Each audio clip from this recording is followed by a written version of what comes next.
On a quiet street in Maywood, New Jersey, sits a factory that doesn't officially exist on most tour maps. It is surrounded by high fences, security cameras, and distinct signage warning unauthorized personnel to keep back. This is the headquarters of the Stepan Company. To the average passerby, it is a chemical manufacturer. But to the United States government, it is the holder of a unique federally sanctioned monopoly. Every year, under the strict supervision of the Drug Enforcement Administration, this facility imports roughly 500 metric tons of erythroxylum coca leaves, from Peru and Bolivia. They are the only entity in the United States authorized to do so. Their client? The Coca-Cola Company. While the world jokes about the old days when soda contained drugs, the truth is far more complex. The cocaine was removed, yes, but the plant, the soul of the beverage, it never left. To understand the chemistry, we must first understand the pain. April 1865, the Battle of Columbus. A Confederate lieutenant colonel named John Stith Pemberton sustains a near-fatal saber wound to the chest. Pemberton survived, but the cost was high. Like thousands of veterans of his era, he was treated with the miracle drug of the 19th century, morphine. Within months, Pemberton was a hopeless addict. But Pemberton was also a skilled pharmacist. Desperate to cure his addiction, he began experimenting with alternatives. He wasn't looking for a soft drink, he was looking for a cure. His inspiration came from France. A chemist named Angelo Mariani had created a sensation called Vin Mariani, a mixture of Bordeaux, wine, and coca leaves. It was the Red Bull of the 1800s, endorsed by popes and kings. Pemberton created his own version, Pemberton's French wine coca. It was an alcoholic nerve tonic containing a significant dose of cocaine. But then, history threw a wrench in the gears. In 1885, Atlanta enacted prohibition laws. Pemberton's wine base was now illegal. Forced to pivot, he replaced the wine with sugar syrup and carbonated water, keeping the coca leaf and the cola nut for caffeine. In May 1886, Coca-Cola was born. It wasn't a treat.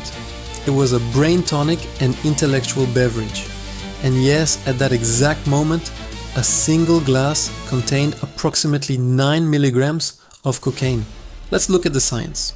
The coca leaf contains the alkaloid benzoyl methylagonine, cocaine. It acts as a serotonin, norepinephrine, dopamine reuptake inhibitor. In the late 19th century, this wasn't seen as a street drug. It was a wonder medicine. It provided alertness, suppressed appetite, and numb pain. Combined with the caffeine from the cola nut, the original formula was a potent stimulant cocktail. This chemical profile is what secured early adoption. It literally made you feel better. But as the 20th century approached, the public perception of cocaine shifted from medical miracle to social menace. John Pemberton died a destitute addict in 1888, selling his rights for pennies. The man who took over, Asa Candler, was a business genius. He realized that for Coca-Cola to scale, it had to be family-friendly. By 1903, the tide had turned. Racial tensions and fear-mongering campaigns linked cocaine use to violence. Candler faced a dilemma. The name of the product was Coca-Cola. If he removed the coca leaf entirely, he lost the trademark protection of the name. If he kept the cocaine, he faced legal annihilation. The solution was a stroke of chemical genius that defines the company to this day. They didn't stop using the leaf. They started decocainizing it. They extracted the alkaloid, the drug, and discarded it, keeping only the essential oils and flavors of the leaf. Or so the story goes. This brings us back to New Jersey. The extraction of cocaine from coca leaves is a highly restricted, dangerous chemical process. It cannot be done in a standard bottling plant. Here's the supply chain that remains one of the world's most fascinating open secrets. The Stepan Company imports the leaves. They extract the cocaine alkaloid. The cocaine doesn't go into the soda. It is sold to pharmaceutical giant Mallinckrodt for use in local anesthetics for eye and nose surgeries. The leftover liquid, the spent leaf extract, is known internally as merchandise number 5. This extract is shipped to Coca-Cola concentrate plants. It is the secret spice that no generic cola can perfectly replicate. Why? Because generic colas use synthetic flavorings. Coca-Cola uses the actual plant, protected by a government-sanctioned monopoly on the supply chain. The geopolitical irony of this operation is one of the most staggering aspects of the Coca-Cola supply chain. For decades, while the United States government has spent billions of dollars in South America waging a war on drugs to eradicate coca fields, the same government opens a legal corridor for the trade of this plant for a single American corporation.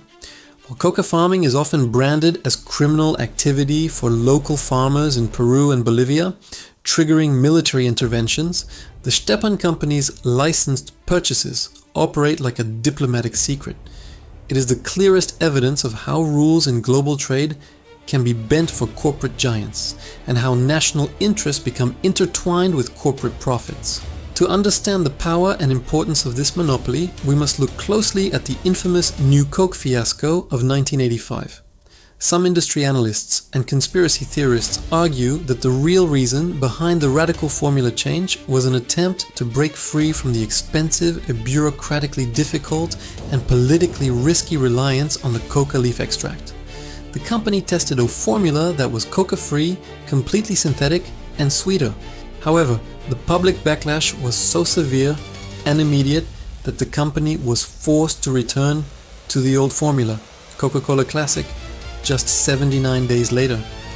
Consumers immediately recognized the lack of that secret plant, noting the absence of that complex, astringent depth in the flavor profile, even if they didn't know exactly what was missing. This creates the ultimate example of what is known in business as an economic moat.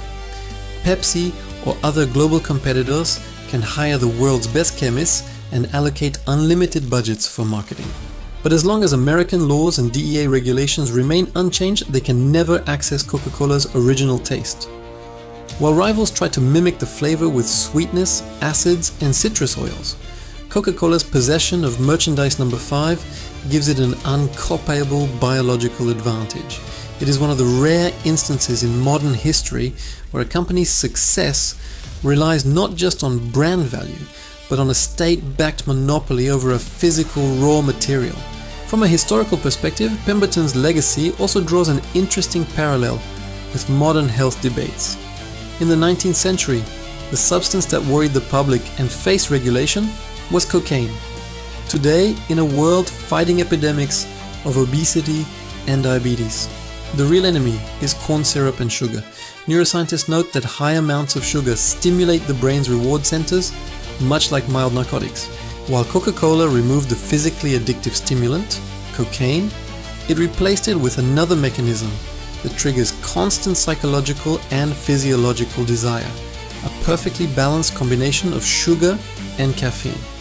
The chemical structure inside the bottle may have changed, but the strategy to bind the consumer to the product remains essentially the same. Ultimately, that cold metal can you pick off the supermarket shelf is not just a refreshing beverage. It is the liquefied form of the American Civil War, international drug policies, chemical engineering, and global capitalism. With every sip, you are consuming an invisible, complex web that stretches from a field in Peru to a high-security factory in New Jersey, and finally to a secret vault in Atlanta.